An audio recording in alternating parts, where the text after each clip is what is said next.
Yasodanandana Brajajana Jamunatira Vanachari Jamuna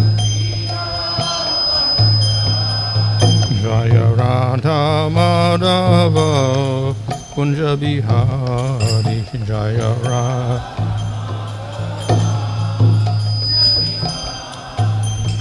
Krishna Hare Krishna Krishna Krishna Hare Hare Hare Rama Hare Rama Rama Rama Hare Hare Hare Krishna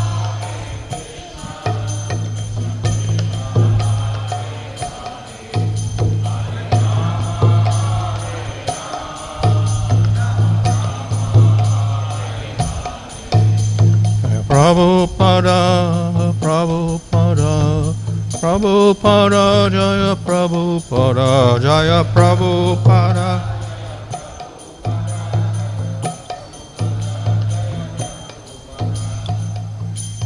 Om Shama Paramam Rajakacharya, Samadhi Bhakti-Vedanta Samsara Prabhupada Ki Jai, Namajar Stakor Ki Jai. Ram Sangho Sri Krishna Chaitanya Prabhu Nityananda Sri Advaita Gadadhar Shosri Gaur Bhakta Vrinda Ki Jai, Shri Sri Radha Krishna Gopa Govida Shama Kunda Radha Kunda Giri Govardhan Ki Jai, Shri Vrindavan Dham Ki Jai, Navadvip Dham Ki Jai, Gaung Shumana Tulsi Bhakti Devi Ki Jai, Ananda Koti Vaishnava Vrinda Ki Jai, Samavetta Bhakta Vrinda Ki Jai, Go Premanandi, all glories to some of the bodies, all glories to some of the bodies, all glories to some of the bodies, all glories to Shri Guru and Shri Guru, all glories to Shri Prabho. Om Namo Bhagavate Vasudevaya. Om Namo Bhagavate Vasudevaya. Om Namo Bhagavate Vasudevaya. Nama Om Vishnu Padaya Krishna Prastaya Bhutale Srimate Bhaktivedanta Swami Niti Namane Namaste Saraswata Deve Gauravani Prachadane Nirvishesha Shunyavadi Pastatadesha Tadane Sri Krishna Chaitanya Prabhu Nityananda Sri Advaita Gadadhar Sri Vasandi Gaur Bhakta Vrinda Hare Krishna Krishna Krishna Hare Hare Hare Rama Rama Rama Hare Hare. Reading from our Srimad Bhagavatam, Canto 11, Chapter 23, Verse 1. Śrī Uddhava uvāca kati tattvāni viśveśa saṅkhyātāny ṛṣibhiḥ prabho navaikādaśa pañca-viṁśatiṁ āttha tvam iha śuśruma.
Śrī Uddhava uvāca. Śrī Uddhava said, Kati. Śrī Uddhava said, How many? Kati. tattvāni, basic elements of creation. Viśva-īśa, O Lord of the universe. Saṅkhyātāny, have been enumerated. ṛṣibhiḥ, by great authorities. Prabho, O my master. Nava, 9. Ekadasa, plus 11. Pañca, plus 5. trīṇy, plus 3. Āttha, have stated. Tvam, you. Iha, during your appearance in this world. śuśruma, so I have heard. Translation: Uddhava inquired, O my dear Lord, O Master of the universe, how many different elements of creation have been enumerated by the great sages? I have heard you personally describe a total of 28.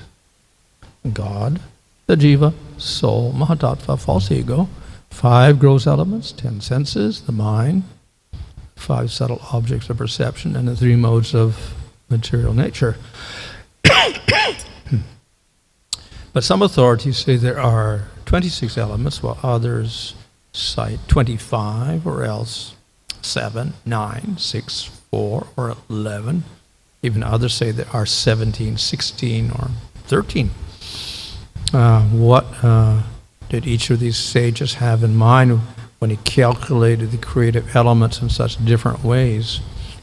O Supreme Eternal, kindly explain this to me. Purport: Lord Krishna thoroughly explained in the previous chapter that Vedic knowledge is not meant for sense gratification, but for liberation from material bondage.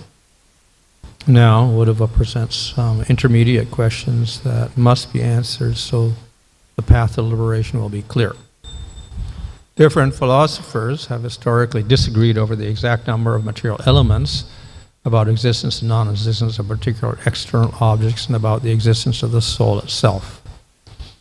The Jnana section of the Vedas aims at liberation through an analytic understanding of the material world and of spirit soul as a transcendental element beyond matter.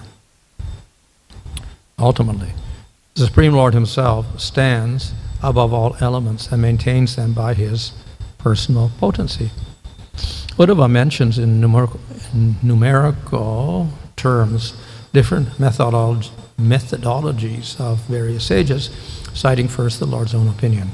The word āyuḥ-man, or possessing eternal form, is significant in this regard. Since Lord Krishna is eternal, he possesses all knowledge of past, present, and future, and is thus the original and supreme philosopher.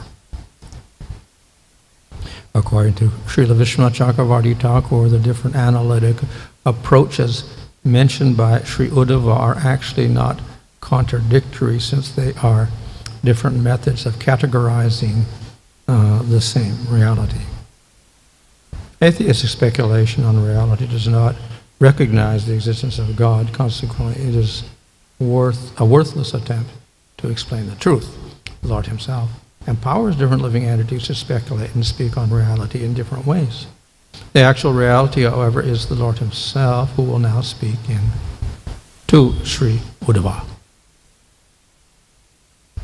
So here we have a whole chapter on matter or material elements.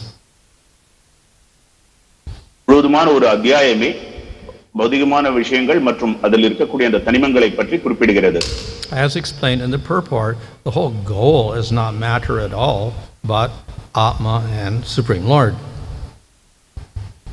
ஒளிப்புரையில் தந்துள்ளது போல நம்மளுடைய இலக்கானது இந்த பௌதிகமான ஒரு வஸ்துக்களோ அல்லது இதுல பகவானே ஆகும். But the scriptures do speak of matter also. ஆனால் கிரந்தங்கள் பௌதிக விஷயங்களை பற்றியும் விவாதிக்கின்றன. One reason it speaks of matter is because this is what we're immediately aware of with our senses. எதற்காக இந்த கிரந்தங்கள் இதை பற்றி விவாதிக்கின்றன என்றால் இதுவே நம் புலன்களால் புரிந்து கொள்ளக்கூடியவை. So most people are born and they grow up and they use their senses and they are daily contacting material objects. பொதுவாக மக்கள் பிறந்து வளரும்போது தினமும் இத்தகைய பௌதிகமான வஸ்துக்களுடன் தொடர்பில் இருக்கின்றனர். And then they conclude this is real. இதன் மூலமாக அவர்கள் இதுவே உண்மையானது என்று ஒரு முடிவுக்கு வருகின்றனர்.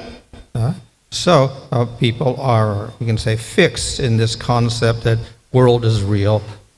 Other things we don't know about are maybe unreal. இதன் காரணமாக மக்கள் பொதுவாக இந்த உலகமே நித்தியமானது, உண்மையானது, மற்றவை அனைத்தும் நாம் அறியாத மற்றவை அனைத்தும் இல்லாதவை, உண்மையற்றவை என்று கருதுகின்றனர். So if one simply starts speaking about Jiva and Supreme Lord and ignores this material world completely, people will get a little confused. ஆகையால் பொதுவாக மக்கள் நாம் பகவான் மற்றும் ஜீவாத்மாவை பற்றி மட்டுமே விவாதிக்கும் பொழுது மக்கள் குழப்பம் அடைகின்றனர். So therefore the scriptures explain, yes, material world is also real, but then we have other real things that you cannot see. That is the Jiva or the souls and the Supreme Lord. இதனாலேயே கிரந்தங்கள் மக்களின் புரிதலுக்காக பௌதிக உலகம் ஒன்று இருக்கின்றது, அது உண்மையானது, இதற்கு மேலாக பகவான் ஜீவாத்மா போன்ற விஷயங்களும் இருக்கின்றன என்று விளக்குகின்றன. So simply because we cannot see the soul or Supreme Lord with our material eyes, that does not mean they don't exist. நம்முடைய புலன்களை கொண்டு பகவானையோ அல்லது ஜீவாத்மாவையோ காண இயலாது என்ற காரணத்தால் அவை இல்லை என்று நாம் கூற இயலாது. So then the question comes, well then how can we know these things? பிறகு ஒரு கேள்வி எழுகிறது, இவர்களை எவ்வாறு நாம் அறிய இயலும்? So one conclusion is, since we can't see it, we don't know. We cannot say whether it exists or doesn't exist. ஒரு முடிவு என்னவென்றால் நாம் பார்க்கவில்லை, ஆகையால் அவர் இருக்கின்றாரோ இல்லையோ என்று ஒரு முடிவுக்கு வர இயலாது. Another is to say it doesn't exist. இன்னொரு முடிவு என்னவென்றால் இல்லை என்று கூறுகின்றனர். So this is what we call an atheist. இதுவே நாத்திகம் என்று கூறுகிறோம். And the other is to say, yes, they do exist, and how do we know? Because Scripture tells us. அடுத்த மற்றொரு விவாதம் என்னவென்றால் அவர் இருக்கின்றனர், எவ்வாறு இருக்கின்றனர் என்று கூறுகிறோம், சாஸ்திரங்கள் நமக்கு அதை பற்றி கூறுகின்றன. So these persons are called the theists. இவர்களே ஆஸ்திகர்கள் என்று கருதப்படுகின்றனர். Or in Scripture it's called the astikas. They accept the conclusion of Scriptures. சாஸ்திரங்களில் ஆஸ்திகர்கள், அவர்கள் சாஸ்திரங்களின் முடிவுகளை ஏற்றுக்கொள்கின்றனர் என்று கூறப்படுகிறது. And those who don't accept the Scriptures, the Vedic Scriptures, even if they accept other Scriptures, then we call them nastikas. மற்ற சாஸ்திரங்களை ஒற்றுக்கொண்டாலும் வேத சாஸ்திரங்களை ஒற்றுக்கொள்ளவில்லை என்றால் அவர்களை நாஸ்திகர்கள் என்று கூறுகிறோம். So a lot of the knowledge of India is based on Scriptures. இந்திய பாரத தேசத்தின் அனைத்து ஞானமும் பொதுவாக வேத சாஸ்திரங்களின் அடிப்படையில் உள்ளது. And thus we see that the Vedas are very famous in India. ஆகையால் தான் வேதங்கள் மிகவும் பிரசித்தியானவை என்று நாம் கூறுகிறோம். Certainly there are historical records and other things and other texts, but the Vedas are the most famous. சரித்திர ரீதியாக பலவிதமான சுவடிகள், ஏடுகள் இருந்தாலும் குறிப்புகள் இருந்தாலும் வேதங்களே முற்றிலும் முதன்மையானதாக கருதப்படுகின்றன. So those who have accepted the Vedas, then they study them and then they come to conclusions. எவர் ஒரு வேதத்தை ஒற்றுக்கொள்கிறாரோ அவர் அதை படித்து ஒரு முடிவுக்கு வருகிறார். So fortunately, those who study the Vedas and come to conclusions also say, yes, the matter is there, but then there is something else also. That is spirit. அவ்வாறு படித்து ஒரு முடிவுக்கு வருபவர் உண்மைதான், இந்த உலகம் என்பது உண்மைதான், அதற்கு மேலாக ஜீவாத்மா பகவான் என்று உள்ளன என்று கூறுகின்றனர். So all of the different philosophies called the Sadarshans, the 6 famous philosophies, they will accept, yes, matter is there and also Atma is there. ஷட் தர்ஷனர்கள் அனைத்து விதமான சித்தாந்தங்களை கடைபிடிப்பவர்களும் ஆமாம் இந்த பௌதிகம் என்று ஒன்று உள்ளது, அதற்கு மேலாக ஆத்மா என்றும் உள்ளது என்று ஏற்றுக்கொள்கின்றனர். So of course, simply by looking at matter, we cannot understand about Atma at all. So all of these sages, they accept the authority of the Veda, which says that Atma also exists, even though we cannot see it. ஆத்மாவை பார்க்க இயலவில்லை என்றாலும் ஆனால் சாஸ்திரங்களில் குறிப்பிடப்பட்டுள்ளதனால் பௌதிகத்தை மட்டுமே நாம் பார்க்கின்றோம், ஆத்மாவை பார்க்கவில்லை. இருந்தாலும் அதை நாம் ஏற்றுக்கொள்கிறோம். But then, what about Supreme Lord? ஆனால் பகவானை பற்றி என்ன கூறுவது? Unfortunately, this is where most of the other philosophies fail. துரதிர்ஷ்டவசமாக இந்த நிலையில்தான் வெவ்வேறு அந்த சித்தாந்தங்கள் தோல்வி அடைகின்றன. So Sankhya does not accept the Supreme Lord, Jiva and matter, that's it. சாங்கிய தத்துவம் பகவானை ஏற்றுக்கொள்வதில்லை. ஜீவன் மற்றும் இந்த பௌதிகம் இதை மட்டுமே அதை ஏற்றுக்கொள்கிறது. But they will take matter and they will analyze it, as said here, into all these different numbers, whether it is 26, 28, 14, 16, 18, whatever. They will analyze. This is called Sankhya, to enumerate. ஆனால் அந்த சாங்கிய தத்துவத்தில் இந்த பௌதிகத்தை எடுத்துக்கொண்டு அதனுடைய எண்ணிக்கைகளை கூர்ந்து ஆராய்கின்றன. 28, 26, 17, 16 போன்று அது கூர்ந்து ஆராய்கின்றன. So as far as matter is concerned, the Bhagavatam also agrees with that. பௌதிகத்தை பொறுத்தவரை பாகவதமும் இதை ஏற்றுக்கொள்கிறது. And therefore in this chapter we'll have a whole discussion of how many elements are there according to these different philosophies. ஆகையால் இந்த அத்தியாயத்தில் வெவ்வேறு தனிமங்கள் என்ன இருக்கின்றன என்பதை பற்றிய விளக்கங்கள் மற்ற சித்தாந்தங்களை பற்றியும் கூறப்படுகிறது. So apart from that, of course, then the scriptures also say then there is the Atma. இதற்கு மேலாக சாஸ்திரங்கள் கூறுவது ஆத்மா என்று ஒன்று உள்ளது என்பதாகும். So persons like Kapila, Sankhya philosophy, or Gautama Nyaya, they'll also accept, yes, Atma is there. Kapilar, கௌதமர், சாங்கியா, நியாய தத்துவங்கள் இவைகளின் மூலமாகவும் அவர்கள் ஆத்மா என்று உள்ளது என்று ஏற்றுக்கொள்கின்றனர். But then, what about Supreme Lord? ஆனால் பரமபுருஷ பகவானை பற்றி என்ன கூறுவது? So here we find there is some philosophers say no, they don't admit a Supreme Lord. ஒரு சில சித்தாந்தங்கள் பகவான் என்று இல்லை என்று கூறுகின்றன. Like Sankhya, only Jiva and matter. உதாரணமாக சாங்கியா, ஜீவன் மற்றும் பௌதிகம். And then others will accept, yes, there is a supreme something, but it's no form. மற்ற சித்தாந்தங்கள் ஆமாம், முதன்மையானது உயர்ந்தது என்று ஒன்று உள்ளது, ஆனால் அதற்கு ஒரு உருவம் இல்லை, ரூபம் இல்லை. So in this way, most of these philosophies also are, we could say, incomplete, because though they accept the Vedas, they do not find the real essence of the Vedas, the real meaning of the Vedas. ஆகையால் நாம் கூறுவது என்னவென்றால் மற்ற சித்தாந்தங்களும் ஒரு முதன்மையானது என்று ஒன்று உள்ளது என்று ஏற்றுக்கொண்டாலும் கூட வேதத்தின் இறுதியான இலக்கை அவர்கள் புரிந்து கொள்ளவில்லை. So it is only in the Vedanta that we'll find this acceptance of the Supreme Lord. வேதாந்தத்திலே பரமபுருஷ பகவானை ஏற்றுக்கொள்வதை நாம் காண்கின்றோம். But not all Vedanta, only a certain Vedanta, that is Vaishnava Vedanta. எல்லா வேதாந்த சாஸ்திரங்களிலும் இதை அவ்வாறு அல்ல, வைஷ்ணவ வேதாந்தத்தில் மட்டுமே. Because we have another Vedanta, that is Advaita Vedanta. ஏனென்றால் மற்றொரு வேதாந்தமும் உள்ளது, அத்வைத வேதாந்தம். So based on Upanishads and Brahma Sutras, Advaita Vedanta says that impersonal Brahman exists, Jivas don't exist, and matter does not exist. ஏனென்றால் இந்த வேதாந்தங்களின் அடிப்படையில் அத்வைத சித்தாந்தமானது பிரம்மன் என்று உள்ளது, அருவ பிரம்மன் என்று உள்ளது, ஜீவாத்மா இவை இரண்டும் ஒன்றே, அது மட்டுமல்லாமல் இந்த பௌதிகம் என்று இல்லை என்று கூறுகிறது. In other words, they reject all these other philosophies completely and come up with a new concept that all this 26 elements, it's all illusion, doesn't exist. புதிதான ஒரு சித்தாந்தத்துடன் இந்த 26 தனிமங்கள் என்பது ஒன்றும் இல்லை, இவை அனைத்தும் மாயை என்று கூறுகின்றன. But in the Vaishnava Vedanta, we say no, this material world is not illusion, so we also agree with the Sankhya and Nyaya philosophies.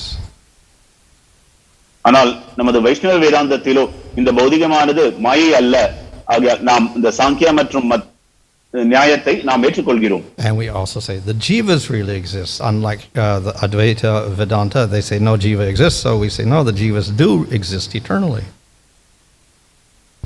அதேபோல அத்வைத சித்தாந்தத்தை போல் அல்லாமல் ஜீவன் உள்ளது என்று நாம் ஏற்றுக்கொள்கிறோம். அத்வைத சித்தாந்தத்தில் அது ஏற்கப்படுவதில்லை. This is also in agreement with all these other philosophies. மற்ற சித்தாந்தங்களோடு இது ஒற்றுப்போவதாகும். Then we also say the Supreme Lord exists. அதற்கு மேலாக பரமபுருஷ பகவானும் இருக்கின்றார் என்று நாம் கூறுகிறோம். And we also say Brahman exists. பிரம்மனும் உள்ளது என்று நாம் ஏற்றுக்கொள்கிறோம். So some of these philosophies like Nyaya philosophy, they'll accept, okay, there is a Supreme Brahman also. நியாய சித்தாந்தமும் அருவ பிரம்மன், முதன்மையான பிரம்மன் என்று உள்ளார் என்று கூறுகின்றது. But none of these philosophies accept that there is the Supreme Lord who has his particular form, qualities, and activities. ஆனால் இந்த எந்த சித்தாந்தமும் பரமபுருஷ பகவான் என்று ஒருவர் உள்ளார், அவருக்கான ரூபம், லீலைகள், குணம் என்று இருக்கின்றது என்று ஏற்றுக்கொள்வதில்லை. So this is the conclusion of the Vaishnava Vedanta. இதுவே வைஷ்ணவ வேதாந்தத்தின் இறுதியான முடிவாகும். And it is based upon Upanishads and Brahma Sutras. That's why it's called Vedanta. இது வேதாந்த சூத்திரம் மற்றும் உபனிஷதங்கள் மற்றும் பிரம்ம சூத்திரத்தின் அடிப்படையில் அமைந்துள்ளது. So we can understand from this that though all of these philosophers are accepting the Vedas, they all come to different conclusions. நாம் பார்ப்பது என்னவென்றால் இவை மற்ற சித்தாந்தங்கள் அனைத்தும் வேதத்தை ஒற்றுக்கொண்டாலும் இறுதியான முடிவை வருவதில்லை, சரியாக வருவதில்லை. Certainly they were not unintelligent people, they were sages. நிச்சயமாக அவர்கள் புத்தி கூர்மையற்ற மனிதர்கள் அல்ல, அவர்கள் அனைவரும் உயர்ந்த முனிவர்கள் ஆவர். But we see their conclusions were completely different. ஆனால் அவர்களுடைய முடிவு முற்றிலும் வேறானதாக இருக்கின்றது. So how is that possible? இது எவ்வாறு நிகழ்ந்தது? So as previously mentioned, the sages in manifesting the scriptures, they do not always speak directly. நாம் ஏற்கனவே குறிப்பிட்டுள்ளது போல இந்த சாஸ்திரங்களை நமக்கு வெளிப்படுத்தும் அந்த முனிவர்கள் இதை நேரடியாக நமக்கு கூறுவதில்லை. And therefore different people can take different meaning from the same words. ஆகையால் ஒரே வாக்கியத்திலிருந்து வெவ்வேறு மனிதர்கள் வெவ்வேறு அர்த்தத்தில் அதை எடுத்துக்கொள்ளலாம். And thus we have Shankaracharya coming out with a completely different meaning of Vedanta Sutra from the Vaishnavas. ஆகையால் ஆதிசங்கரரோ வேதாந்த சூத்திரங்களிலிருந்து வைஷ்ணவ வேதாந்தத்திலிருந்து முற்றிலும் மாறுபட்ட ஒரு கருத்தோடு அவர் தன்னுடைய கருத்தை வெளிப்படுத்துகிறார். So in this way the scriptures get different interpretations. இவ்வாறாக சாஸ்திரங்களுக்கு வெவ்வேறு விளக்க உரைகள் தரப்படுகின்றன. So why would the Lord do that? பகவான் எதற்காக இதை செய்ய வேண்டும்? So as we previously mentioned, the Lord gives different alternatives for different types of people. நாம் ஏற்கனவே குறிப்பிட்டுள்ளது போல வெவ்வேறு மனிதர்களுக்கு வெவ்வேறு உபாயங்களை தருகிறார். So for some he gives karma yoga, some jnana yoga, and some bhakti yoga. ஒரு சிலருக்கு கர்ம யோகம், ஒரு சிலருக்கு ஞான யோகம், ஒரு சிலருக்கு பக்தி யோகத்தை தருகிறார். And if they don't have faith in bhakti, then they can partake of these other processes and slowly they can advance. பக்தியில் நம்பிக்கை இல்லாதவர்கள் மற்ற இரண்டு வழிமுறைகளை கடைபிடித்து மெல்ல மெல்ல அவர்கள் முன்னேறலாம். But they can only advance if they accept scriptures. ஆனால் அவர்களுடைய முன்னேற்றம் என்பது சாஸ்திரங்களை ஏற்றுக்கொண்டால் மட்டுமே. But because they're not qualified for getting the highest meaning of the scriptures, therefore they take these other secondary meanings. அது மட்டுமல்லாமல் அந்த உயர்ந்த கருத்துக்களை அவர்கள் புரிந்து கொள்வதற்கு தகுதியற்றவர்களாக இருப்பதால் இரண்டாம் நிலை கருத்துக்களை அவர்கள் ஏற்றுக்கொள்கின்றனர். So they are not wrong in one sense, but they do have a problem. ஒரு விதத்தில் பார்த்தால் அது அவர்களுடைய தவறல்ல, ஆனால் அதில் ஒரு பிரச்சனை இருக்கிறது. If one accepts it as the final conclusion, then this is the problem. அதையே இறுதியான ஒரு முடிவாக அவர்கள் ஏற்றுக்கொண்டால் அது ஒரு பிரச்சனை. So if those doing karma yoga say karma yoga is the highest, nothing else, forget about everything else, then this is wrong. உதாரணமாக கர்மயோகமே இறுதியானது, முடிவானது, நாம் அனைவரும் கர்மயோகத்தை ஏற்றுக்கொள்ள வேண்டும் என்று கூறினால் அது தவறானதாகும். And if others say merging in Brahman is the highest and nothing else, then that is also wrong. அதேபோல பிரம்மனுடன் ஐக்கியமாவதே இறுதியான இலக்கு என்று கூறினால் அதுவும் தவறானதாகும். So if these people are not too attached to those processes, then they can benefit from them and advance beyond that. அந்த மார்க்கத்தினோடு அவர்கள் தீவிரமான ஒரு பற்றுதலை கொள்ளாவிடில் அவர்கள் அதற்கு மேலாக முன்னேற இயலும். But when they get too attached, then this becomes also problematic.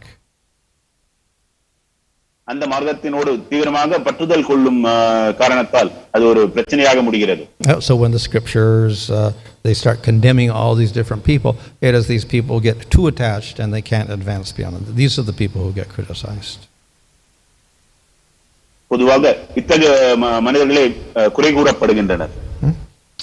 So therefore we are fortunate to get the proper meaning of the scriptures. நாம் அனைவரும் மிகவும் பாக்கியசாலிகளாகவும், ஏனென்றால் சாஸ்திரங்களின் உண்மையான பொருளை நாம் பெற்றிருக்கின்றோம். And if we accept Śrīmad Bhagavatam and study that, then very easily we can understand what is the highest truth. அதேபோல ஸ்ரீமத் பாகவதத்தை படிக்கும்போது அந்த இறுதியான உண்மை என்ன என்பதை நாம் எளிதாக புரிந்து கொள்ள இயலும். By accepting Bhagavatam over all the other things, then it becomes much easier. மற்ற அனைத்தையும் விட பாகவதத்தை முதன்மையானதாக நாம் ஏற்றுக்கொள்ளும் பொழுது நம்முடைய பாதையானது மிகவும் எளிதானதாக மாறிவிடுகிறது. And that is why Chaitanya Mahaprabhu has emphasized the Śrīmad Bhagavatam as the ultimate scripture. ஆகையால் தான் பகவான் ஸ்ரீ சைத்தன்ய மகாபிரபு ஸ்ரீமத் பாகவதத்தை முதன்மையான ஒரு கிரந்தமாக நமக்கு பரிந்துரைத்திருக்கிறார். Hare Krishna.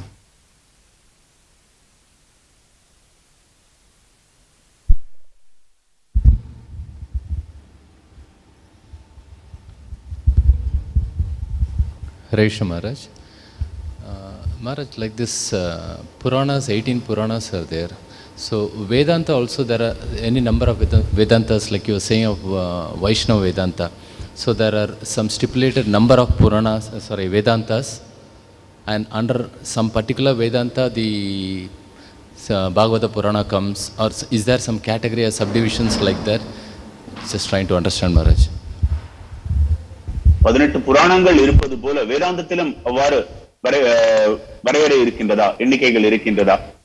So Vedanta usually means Upanishads and Vedanta Sutra, not Puranas. So of course Upanishads are Shruti, part of the Vedas. But then of course, which Upanishads? So Shankaracharya chose 10 particular ones. Of the Vaishnavacharyas, they accept those 10, but then we add also one like Gopal-tapani Upanishad, and there's other Vaishnava Upanishads also, but generally we'll go from Gopal-tapani Upanishad. So we don't exclusively accept only 10, we accept more than that. So, and the Vedanta Sutras. So, therefore, these are the basis of Vedanta itself. Now, of course, Bhagavatam itself is said to be the summary of also Vedanta Sutras. And therefore, this in the Brahma Sutras, Jamadasya Yatahas, there is the second sutra. That's quoted in the first verse of the Bhagavatam to show that it's the conclusion of Vedanta Sutras also. But technically it's not Vedanta as such. But நாம் பார்ப்பது என்னவென்றால் இந்த வேதாந்தம் உபனிஷதங்கள் என்பது ஸ்ருதி என்று கூறப்படுகிறது. மேலும் ஆதிசங்கரர் முதன்மை 10 பிரதானமான 10 உபனிஷதங்களை அவர் எடுத்துக்கொள்கிறார்.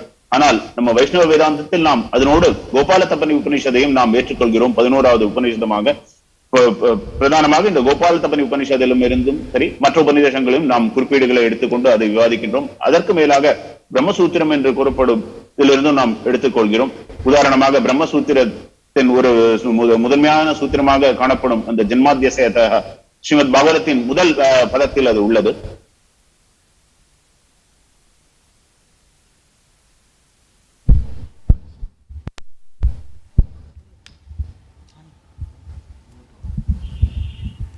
Hare Krishna Maharaj, what about that Chaitanya Upanishad? Well, as I said, there's many Upanishads. Some are more famous and some are less famous. So like there's a Kali Santana Upanishad, which is also a minor one also, so not so well known. And Chaitanya Upanishad, that was not there at all, but Bhaktivinoda Thakur discovered it in Bengal, so that's a very new edition. Chaitanya Upanishadai பற்றி என்ன கூறலாம்? ஆமாம், ஒரு சில உபநிஷதங்கள் பிரதானமானவை, ஒரு சில உபநிஷதங்கள் அத்தகைய முக்கியமானதாக கருதப்படவில்லை. உதாரணமாக இந்த சைத்தன்ய உபனிஷத். அது மட்டுமல்லாமல் அந்த சைத்தன்ய உபனிஷத்தை Bhaktivinoda தாக்கூரர் கண்டெடுத்தார். And go for online. Thank you. Hare Krishna Maharaj, Dandat Pranams Maharaj. This is Sureshwar Srinivas. I'll read out the questions. I see only a couple of questions, Maharaj. I'll keep it very short and crisp. Maharaj mentioned about the first verse of Srimad Bhagavatam, Janmadi Yasyata. The next verse, Maharaj, Dharma Projita Kaitavatra, wherein we talk about all other cheating religions are kicked out. But at the same time, Maharaj also mentioned that we accept other philosophies. Maharaj, how do we look at that? அடுத்த கேள்வி என்னவென்றால், ஸ்ரீமத் பகவதத்தின் 2வது பதத்தில் ஏமாற்றும் அனைத்து பதங்களும் பழக்க வழக்கங்களும் ஒதுக்கப்படுகின்றன, உதைத்து தள்ளப்படுகின்றன என்று கூறுகிறோம். அதே சமயத்தில் நாம் மற்ற சித்தாந்தங்களையும் ஏற்றுக்கொள்கின்றோம் என்று நாம் பார்த்தோம். இதை எவ்வாறு புரிந்து கொள்வது? Well, we accept and we don't accept. நாம் சில விஷயங்களில் ஏற்றுக்கொள்கிறோம், சில விஷயங்களில் அதை மறுக்கிறோம். So we accept them because they're part of the Vedas and they are part of a gradual process of development. அது வேதங்களின் ஒரு அங்கமாக இருப்பதனால் அதை நாம் ஏற்றுக்கொள்கிறோம். அது மட்டுமல்லாமல் அது படிப்படியாக வளர்ந்து செல்வதற்கான ஒரு வழியாகவும் கருதப்படுகிறது. But we don't accept them as the ultimate conclusion, the final step. நாம் ஏற்றுக்கொள்ளவில்லை. எதை ஏற்றுக்கொள்ளவில்லை என்றால் இறுதியான ஒரு வழியை அது காட்டுவதில்லை. So this is why they're called cheating. If people claim this is the ultimate thing, then that is cheating. இந்த விதத்தில் பார்த்தால் மக்கள் இதுவே இறுதியான இலக்கு என்று கூறுகின்றனர் அல்லவா, அதை நாம் ஏமாற்றுவது என்று பார்க்கிறோம். Thank you, Maharaj. This one is from Sukriti Madhavi Mataji. Maharaj mentioned that those who do not have faith in Vedic scriptures are called Nastika. Can we conclude that Christians, Muslims and followers of other religions come in the category of Nastikas or atheists? கிறிஸ்தவர்கள், இஸ்லாமியர்கள் வேத முறையை கடைபிடிப்பதில்லை, அவர்களை நாஸ்திகர்கள் என்று கூறலாமா? Well, traditionally that's how they classed, particularly of course in ancient times there were no Christians and Muslims, but there were Buddhists. So they were called the Nastikas and the Jains were called the Nastikas. பாரம்பரிய முறையில் பார்த்தால் இது அவ்வாறுதான் கருதப்படுகிறது. உதாரணமாக ஜைனர்கள், பௌத்த மதத்தைச் சேர்ந்தவர்கள், அவர்களை நாஸ்திகர்கள் என்றே கூறுகிறோம். So I would think that they would class those who accept the Vedas, even if they are atheistic or whatever, and they don't believe in God, but they believe in soul, but they accept the Vedas as being superior to the Nastikas who don't accept the Vedas at all. அதற்கு மேலாக வேத சாஸ்திரங்களை ஏற்றுக்கொண்டு பகவானை ஏற்றுக்கொள்ளாவிடினும் ஆத்மாவை ஏற்றுக்கொள்கின்றனர் என்றால் அவர்களை ஆஸ்திகர்கள் என்றும் கூறுகிறோம். Thank you, Maharaj. Srinivas Nitai Prabhu is asking, Srila Prabhupada often mentions about the atheist Kapila. How is that Sankhya different from Sankhya of the Bhagavatam? Srila Prabhupada பரவலாக நாஸ்திக கபிலரை பற்றி குறிப்பிடுகிறார். அந்த சாங்கியம் பகவதத்தில் குறிப்பிடப்பட்டுள்ள அந்த சாங்கியத்திலிருந்து எவ்வாறு வேறுபட்டுள்ளது? Yeah, so the atheistic Kapila believes in matter with all these categories and Jiva. No Brahman, no Supreme Lord. நாத்திக கபிலரானவர் இந்த பௌதிகமான வஸ்துக்கள் அனைத்தையும் ஏற்றுக்கொள்கின்றார், அதோடைய எண்ணிக்கைகளோடு அவர் ஏற்றுக்கொள்கின்றார். ஆனால் பிரம்மனை அவர் ஏற்பதில்லை. But the Kapila in the Bhagavatam, he accepts the matter and all the categories of the other Kapila. He accepts the Jiva, but he also accepts Supreme Lord and Bhakti process. ஆனால் பகவதத்தில் குறிப்பிடப்பட்டுள்ள அந்த கபிலரோ இந்த அந்த பௌதிகமான வஸ்துக்கள், அது மட்டுமல்லாமல் ஜீவாத்மா, பரமபுருஷ பகவான் அனைவரையும் ஏற்றுக்கொள்கிறார். Maharaj, Bhagavatam is often compared to Mohini avatar, Maharaj, which is in one way deceptive to those who actually do not understand the actual purpose, Maharaj. So how do we look at that? Srimad Bhagavatam மோகினி அவதாரத்திற்கு உதாரணமாக குறிப்பிடப்படுகிறது. இதை எவ்வாறு நாம் புரிந்து கொள்வது? Well, the greatest secret should be hidden from unqualified people. So therefore, Bhagavatam is like Mohini and hides the truth about Krishna and Bhakti for those unqualified people. முதன்மையான ரகசியம் என்பது பாதுகாப்பாக வைக்கப்பட வேண்டும். ஆகையால் ஸ்ரீமத் பாகவதமானது பகவான் கிருஷ்ணர் தூய பக்தி போன்றவற்றை இந்த நாஸ்திகர்கள் நம்பிக்கையற்றவர்களிடமிருந்து மறைத்து வைக்கின்றது. Okay, I guess that is it for today, Maharaj. Thank you so much. Hare Krishna Maharaj. Hare Krishna. Grantaraj Srimad Bhagavatam ki jai, Jagat Guru Srila Prabhupada ki jai, Kesavarnas Bhanuswami Maharaj ki jai, Gop Premanand. Hari Hari Bol. Hari Hari Bol. Recording stopped.